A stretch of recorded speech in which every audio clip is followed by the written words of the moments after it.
श्री नारद बड़े ही तपस्वी और ज्ञानी ऋषि हुए, जिनके ज्ञान और तप की माता पार्वती भी प्रशंसक थीं। तब ही एक दिन माता पार्वती श्री शिव से नारद मुनि के ज्ञान की तारीफ करने लगी। नमस्कार दोस्तों, आप सभी का हमारे चैनल माया नगरी में स्वागत है।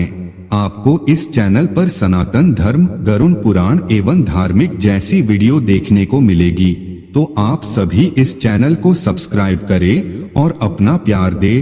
धन्यवाद। शिव ने पार्वती जी को बताया कि नारद बड़े ही ज्ञानी हैं, लेकिन किसी भी चीज का अहंकार अच्छा नहीं होता है।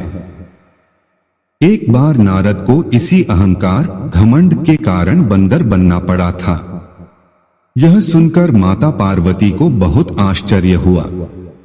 उन्होंने श्री शिव भगवान से पूरा कारण जानना चाहा।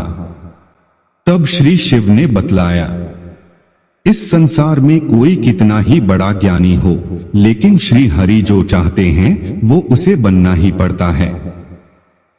नारद को एक बार अपने इसी तप और बुद्धि का अहंकार, घमंड हो गया था।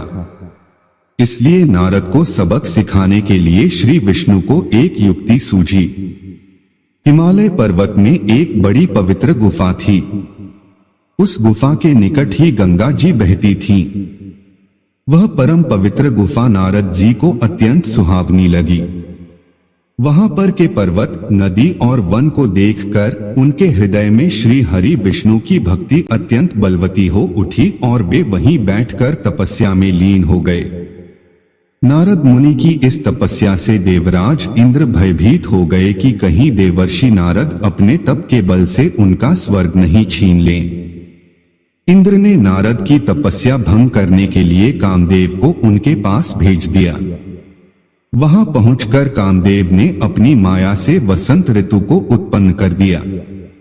पेड़ और पत्ते पर रंग बिरंगे फूल खिल गए, कोयले कूकने लगी और भौरे गुंजार करने लगे। कामाग्नि को भड़काने वाली सुगंध सुहावनी हवा चलने लगी। रंभा आदि अप्सराएं नाचने लगी। किंतु कामदेव की किसी भी माया का नारद मुनि पर कुछ भी प्रभाव नहीं पड़ा। तब कामदेव को डर सताने लगा कि कहीं नारद मुझे शाप न दे दें। इसलिए उन्होंने श्री नारद से क्षमा मांगी। नारद मुनि को थोड़ा भी क्रोध नहीं आया और उन्होंने कामदेव को क्षमा कर दिया। कामदेव वापस अपने लोक में चले गए। कामदेव के चले जाने पर नारद मुनि के मन में अहंकार, घमंड हो गया कि मैंने कामदेव को जीत लिया। वहां से वे शिव जी के पास चले गए और उन्हें अपने कामदेव को हारने का हाल कह सुनाया। भगवान शिव समझ गए कि नारद को अहंकार हो गया है। शंकर जी ने सोचा कि यदि इनके अहंकार की बात विष्णु जी जान गए तो नारद के लिए अच्छा नहीं होगा। इसलिए उन्होंने नारद से कहा कि तुमने जो बात मुझे बताई है उसे श्री हरि को मत बताना। नारद जी को शिव जी की यह बात अच्छी नहीं लगी। उन्होंने सोचा कि आज तो मैंने कामदेव को हराया है और ये भी किसी को नहीं बता। नारद जी क्षीर सागर पहुंचे गए और शिव जी के मना करने के बाद भी सारी कथा उन्हें सुना दी। भगवान विष्णु समझ गए कि आज तो नारद को अहंकार, घमंड ने घेर लिया है। अपने भक्त के अहंकार को वे सह नहीं पाते, इसलिए उन्होंने अपने मन में सोचा कि मैं ऐसा उपाय करूंगा कि नारद का घमंड भी दूर हो जाए और मेरी लीला भी चलती रहे। नारद जी जब श्री विष्णु से विदा होकर चले तो उनका अभिमान और भी बढ़ गया।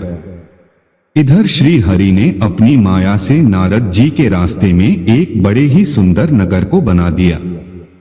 उस नगर में शीलनिधि नाम का वैभवशाली राजा रहता था।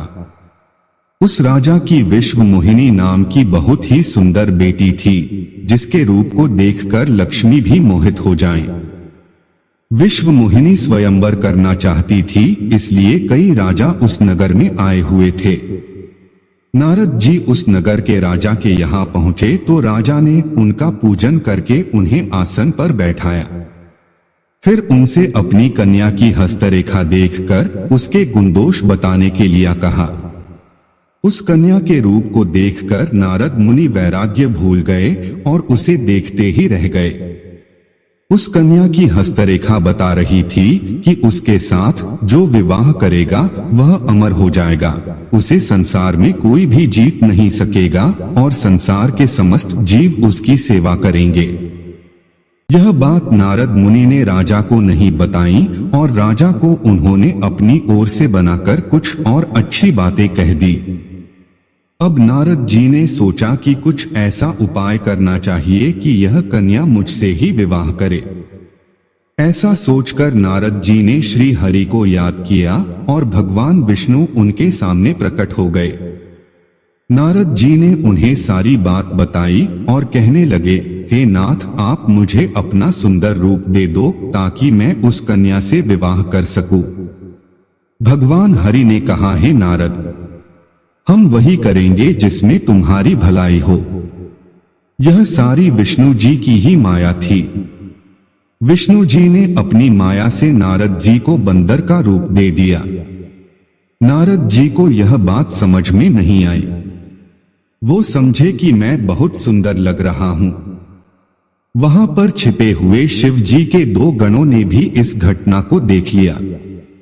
ऋषिराज नारद तत्काल विश्व मोहिनी के स्वयंवर में पहुंच गए और साथ ही शिव जी के वे दोनों गण भी ब्राह्मण का रूप बनाकर वहां पहुंच गए। वे दोनों गण नारद जी को सुनाकर कहने लगे कि भगवान ने इन्हें इतना सुंदर रूप दिया है कि राजकुमारी सिर्फ इन पर ही रिझेगी। उनकी बातों से नारद जी मन ही मन बहुत खुश हुए। स्वयं भगवान विष्णु भी उस स्वयंवर में एक राजा का रूप धारण कर आ गए। विश्व मोहिनी ने कुरूप नारद की तरफ देखा भी नहीं और राजा रूपी विष्णु के गले में वरमाला डाल दी। मोह के कारण नारद मुनि की बुद्धि नष्ट हो गई थी। राजकुमारी द्वारा अन्य राजा को वरमाला डालते देख वे परेशान हो उठे। उसी समय शिव जी के गणों ने ताना कसते हुए नारद जी से कहा, जरा दर्पण में अपना मुंह तो देखिए। मुनि ने जल में झांककर अपना मुंह देखा और अपनी कुरूपता देखकर गुस्सा हो उठे। गुस्से में आकर उन्होंने शिव जी के उन दोनों गणों को राक्षस हो जाने का शाप दे दिया। उन दोनों को शाप देने के बाद जब मुनि ने एक बार फिर से जल में अपना मुंह देखा तो उन्हें अपना असली रूप फिर से मिल चुका था। नारद जी को अपना असली रूप वापस मिल गया था, लेकिन भगवान विष्णु पर उन्हें बहुत गुस्सा आ रहा था, क्योंकि विष्णु के कारण ही उनकी बहुत ही हंसी हुई थी। वे उसी समय विष्णु जी से मिलने के लिए चल पड़े। रास्ते में ही उनकी मुलाकात विष्णु जी, जिनके साथ लक्ष्मी जी और विश्व मोहिनी भी थी, से हो गई। उन्हें देखते ही नारद जी ने कहा, आप दूसरों की खुशियां देख ही नहीं सकते। आपके भीतर तो ईर्ष्या और कपट ही भरा हुआ है। समुद्र मंथन के समय आपने श्री शिव को बावला बनाकर विष और राक्षसों को मदिरा पिला दिया और स्वयं लक्ष्मी जी और कौस्तुभ मणि को ले लिया। आप बड़े धोखेबाज और मतलबी हो, हमेशा कपट का व्यवहार करते हो। हमारे साथ जो किया है उसका फल जरूर पाओगे। आपने मनुष्य रूप धारण करके विश्व मोहिनी को प्राप्त किया है, इसलिए मैं आपको शाप देता हूं कि आपको मनुष्य जन्म लेना पड़ेगा। आपने हमें स्त्री से दूर किया है, इसलिए आपको भी स्त्री से दूरी का दुख सहना पड़ेगा। और आपने मुझको बंदर का रूप दिया, इसलिए आपको बंदरों से ही मदद लेना पड़े। नारद के शाप को श्री विष्णु ने पूरी तरह स्वीकार कर लिया और उन पर से अपनी माया को हटा लिया।